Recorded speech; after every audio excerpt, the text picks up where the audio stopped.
Alright, welcome back to another Real Talk video. And what's going on, everybody? I pray all is well as we give the Most High all the honor, the glory, and all the praise and worship. My title now says A Family Who Moved to the Wrong Place. A family who moved to the wrong place. And since we already did the scriptures in the Bible study a while back about Lot and his family, the cities of Sodom and Gomorrah, and we know what took place, I want to have this real talk video and focus on the part on where they was living at and how that has an impact on your child or your children also, because we can take a great look at America right now. In the Cardinal, certain places where you stay, you see some richer than others, and it seems like the more money that people have, the more wicked a lot of people become, and they become so focused on what they have that they'll do any and everything to keep what they have. And even if it means going against the Most High, that's what they're going to do. So when I look at Lot, Abraham's nephew Lot, they was not poor. And as Lot being the leader in the family, the man, the head of the household, and we know who's supposed to be following the Most High, why would you take your family to a place like that? Why? As men, this is a wake-up call, because we're going to be held at a very high, and held very accountable for what we doing and how we doing it. So I want to have this real talk once again. So just walk with me for a minute. Sodom was a rich place, but it was very wicked. See, a lot of people just want to talk about homosexuality, but it's way deeper than that. Sodom messed Lot up. It did. But he was so in love with that place, just like his wife was. He could have went anywhere else. He could have. Now, what kind of messes you up when you look at Lot? Because you'll see where Lot was called righteous and just. But then you see something else. Kind of like when you look at David being a man after God's own heart, but this same David, had a man murdered pretty much. Took his wife, got her pregnant. And this is why a lot of people, when they look at the Bible, they don't want to believe it and be like, how can you serve a God like that? But when you look at the choices that we choose in this life, free will, doing what we want to do, because a lot of us started out good and then turned bad for the worse. But this man could have went anywhere else. I'm going to get you to my message in a minute about the children, his daughters. But I want to do this first to bring us up to that. Now, when you put your children in an environment like this, where all they see is wickedness, how do you think they're going to grow up? But look at Lot. The Bible told us that Lot was vexed by the vile and corrupt conduct of Sodom. But yet and still, he wanted to move his family there. He wanted to stay there. They loved doing evil in Sodom. So every day, these daughters, his wife, had to see sexual acts. Men on men. Doing the poor people wrong. It was a whole lot of sin going on in that place, y'all. Now let's put a pin right there. Right now, most of the children that's growing up got a lot of wickedness that they can see. They see same-sex marriage. They see drunkenness. They see pornography. They see bestiality. They see rape. I mean, you name it. The children, that's all they see right now growing up. And everything that the Bible say don't do, the world is doing and trying to legalize it. Not trying, but they are. It's wicked. And if the Most High had to put that judgment on Sodom and Gomorrah, what make us think he gonna let up on America? Because he's not. But his wife loved their house, their material things, their wealth, what they had, even though they knew that this city was wicked. Now, how is it mama and daddy see what's wrong, know what's wrong, got their children in it, but still don't say, let's get out? So we know by them being, Sodom being a city of great riches, they had the best of things. The best of food, the best of clothes, the best of whatever you could think of. They fell in love with this city. So Lot's daughters once again grew up watching how their mom loved it and how their daddy loved it. And when you bring children up in a place where nothing is right, they watch the people do the poor people wrong, these children become very selfish. My mama did this, or my daddy this. My mama loved this place, so I love this place. So after a while, evil is going to enter into them children. As it started doing anyway. Just like a lot of young men now are getting turned out. Just like drunkenness and gang violence and all the other sins you can think of is getting the attention of most of the youngsters because that's all they see. And once all you see is around, that's what you're around, that's what you become after a while, because you're going to start saying, I don't know no better. They was in love with their material things. These people in Sodom, they didn't have no need at all to try to seek the Most High. They didn't care about the laws. They didn't care about the Most High way. They was full of pride, very full of pride. See, it's so much we miss out on teaching on this because God destroyed that because of homosexuality, pride, rape, sin on top of sin, doing the poor wrong. Sin was just so far corrupt. The government was corrupt. You can look at right now how the government still do the poor. I ain't talking about people that's making poor decisions because they poor stewards. I'm talking about the real poor. The government is always doing something they don't have no business doing. Sounds just like America, don't it? How many times do you hear me say America ain't nothing but a modern day Sodom and Gomorrah? And another thing, they had a lot of pagan beliefs going on. So they was off into everything you could think of.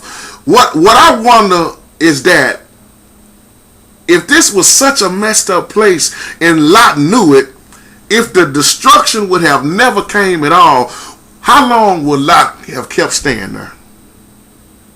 See, sometimes we won't do right until something bad happens to us. Long as we getting away with it, we'll keep doing it, won't we?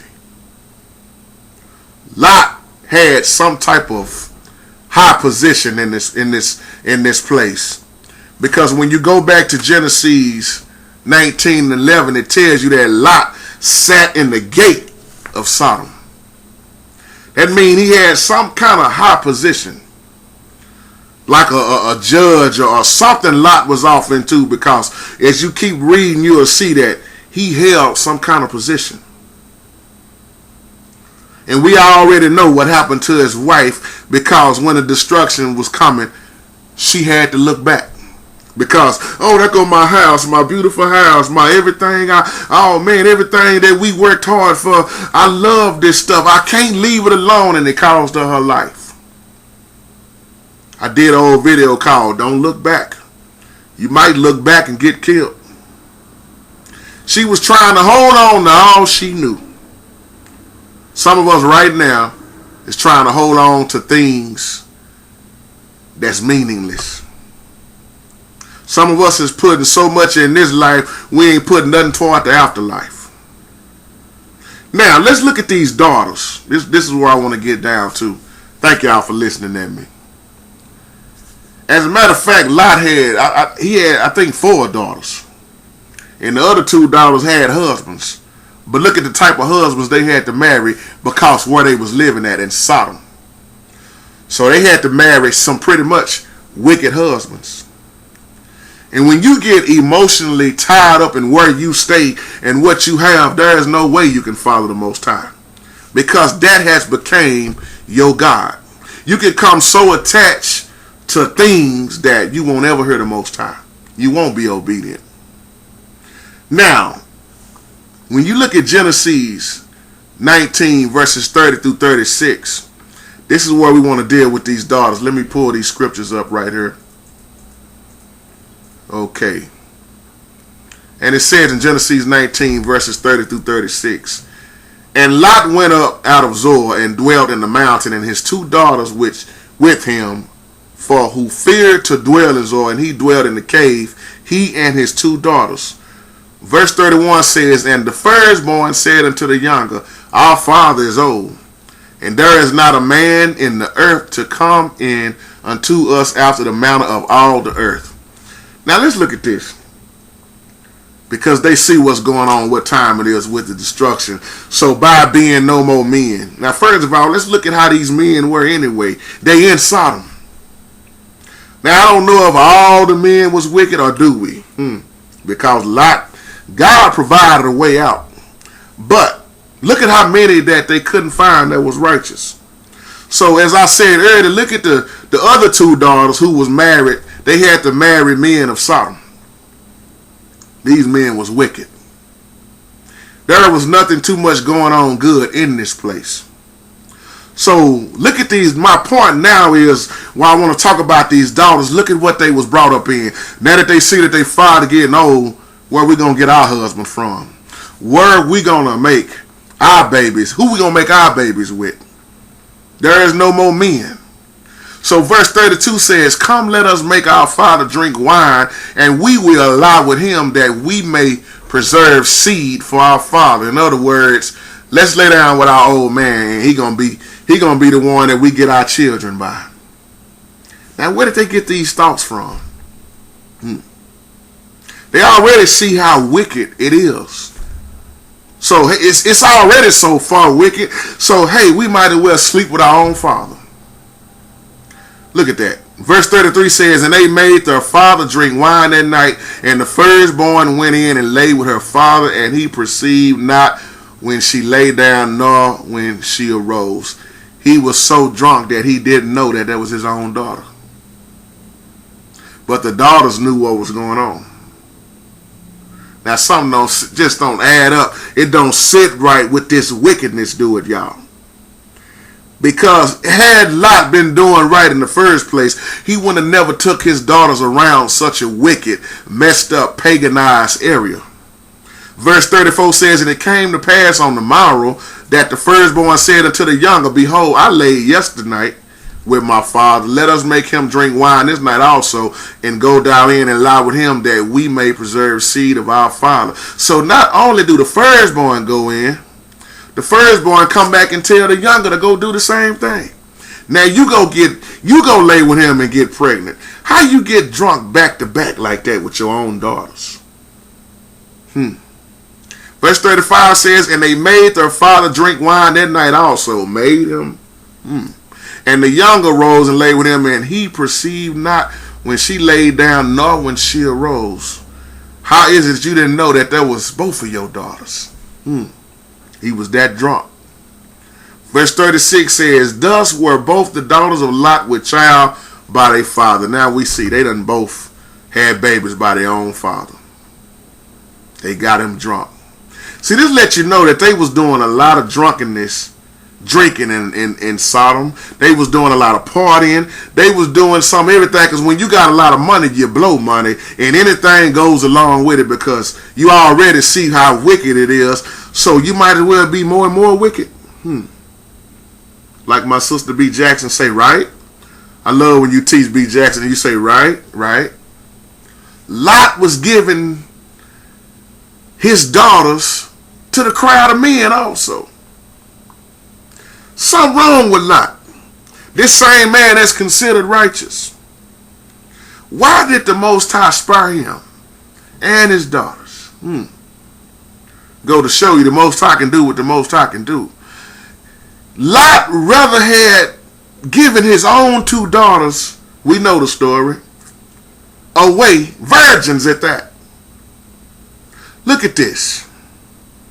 Now behold, I have 2 daughters who have not had sex with men yet. Let me go and get them out here for you, and you can do whatever you want to do to them. That means they could have raped them, ran a train on them, whatever they wanted to do, but we already know they didn't want the women. Here go 2 beautiful virgins. Here go 2 beautiful, fine virgins, and they said, bring us the booty of the men. I'm just paraphrasing, y'all. That's what it was. They wanted to rape those angels. Those angels came in the form of men. And the Bible already teaches you how they made you feel so welcome in this place. They didn't want the men, though. They didn't. These daughters, once again, have already seen so much wickedness, sexual acts that had already went on, and their mind was already messed up. And then they father already telling them, I'm going to give y'all away.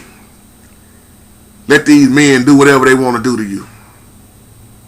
Lot offers his own daughters, y'all. A family who went to the wrong place. A family who saw so much but still stayed and only was going to leave because of the destruction. Lot's wife could have made it out, but she chose to go back. She looked back. When you grow up in wicked, then you learn how to do wicked. But it's just amazing that Lot nor his wife didn't have a problem staying there all that time. Even if it meant messing up their children's mind. So many places are messed up because everything is allowed nowadays. Like I said earlier, these children are seeing it all. Have you ever wondered why things have really gotten worse since they legalized same-sex marriage? We keep talking about, boy, God gonna judge America. Let me tell you something. The judging is started. It's been going on. It's happening right now. The judgment is going on strong, y'all. And let me tell you something. As these things are getting worse, you see that the Most High is not playing around. Rape now is worse than ever. Every time you turn around on the news, something is going on. Somebody's being raped. Sodomized. When you look at Law and Order, what's the majority of the things they show? Sodomy. Sodomy, to force, to penetrate, to rape. In so many ways. Men raping boys. And I'm through with my message, y'all, but I'm closing out with this. Think about where we at now. Judgment is already here. Think about the state that we in right now. Why is it so wicked? Perversion. See, I'm talking about what these churches a lot of times don't even want to talk about, and the children are in trouble now more than ever. Why you still sitting there talking about don't talk about that while everybody begging for money and having revivals? Let me tell you something. I don't care how much you pray, how many more revivals you keep having, how much you fasting. It's not going to stop this judgment. You can cry out all you want, and I mean this out of love. But what's happening has got to happen according to the Most High's word. The churches now are in more trouble now, look like, than they ever been. So when you look at what's going on with all of this, sex, rape, pornography, same-sex marriage, all of this stuff, let me throw this out here as I close up. Gay is the new world order. Can't y'all see that? I know y'all can. Somebody might be looking at this video that ain't never thought about it. But gay is most of the new world order. That's why now men are looking more manly. And some of these men, you can't tell if they gay. That's why some of the women are looking more and more like women, but then you got a lot of bull dykers. But you see women now who you wouldn't even know is a lesbian. Men now who you wouldn't even know that was gay until they tell you. Because they voice is still deep. They still looking masculine. They still sounding manly until they come out and say, you know, I'm gay. It's a reason why they legalize same-sex marriage. And if you just happen to be a homosexual or a lesbian looking at this video, I love you. But wrong is wrong. I'm not finna congratulate you on your wrongdoing. I don't care what the sin is. Drunk, if you're drunk, if you're a hoe, if you're a prostitute, if you're a gangster, whatever it is that you do, you got time to get it right. Get it right. Because time is running out. Brother Shabastus, I'm going to answer your question as I close out. Now I'm going to ask a question with a question. Because you was talking about, well, maybe I need to wait on that video, do that separate. But I'll say this. You was talking about Will Smith's son, Jaden Smith. You wonder why Jaden wanted his penis removed. And then turn around and still say that he will not be gay. And by removing his penis don't make him less of a man. He just won't have a penis. That's what he said. When you look at these celebrities and how they bringing up their children, what they off into, my question to you is go back and study on what Will Smith believe in. Go back and study what he said. And I'm going to quote this, then I'm going to close for real. Will Smith said, I don't necessarily believe in organized religion. I'm with him on that because I don't believe in religion, organized religion either. I hate religion with a passion. I'm spiritual, not religious. But he said, I don't believe in organized religion. I love my God, my higher power, but it is mine and mine alone. He said, and I create my connection. And I decide how my connection is going to be. He tells you what he believes in. Don't sound like the Most High. Because I don't tell the Most High what to do. Now he said, I love my God, but here's the bigger question. Which God is he talking about? That's my time. Have a wonderful, blessed day.